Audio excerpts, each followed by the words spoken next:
Mga ka-diecast, dito na yung bago kong diorama of garage. Ang maganda rito, pwede mo siyang i-voice control. Ito example. Open the garage door. Diba? Hindi gumana. Kailangan yata ng mas malakas eh. Open the garage door. Diba? Automatic siya kasi ilaw yan. Oh, napakaganda. Isara natin. Close the garage door. Ay, gumana. Close door. Close door. Kailangan lakasan.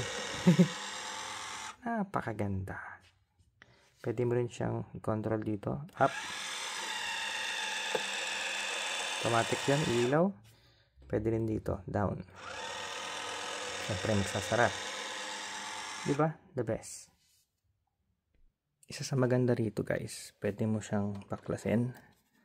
Natatanggal tong flooring niya. Pwede mo siyang palitan. Pwede mong palitan yung flooring. Meron kang choices kasama.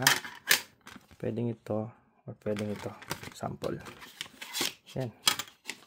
Yung flooring. Nalagyan mo lang na ganyan. Then cover. Mako-cover na siya. Diba? Ganda. Maganda rito pa guys. Yung loob. Pwede mo rin palitan to. May kasama rin siya. Ipit mo lang doon. Pasok mo sa loob na ganun. Insert mo lang. Ang kasama niya is meron siyang 3 options. Ito, ang wall mo, or ito. Pwede mong ilagay na wall. Sample natin itong isa. Saan yun?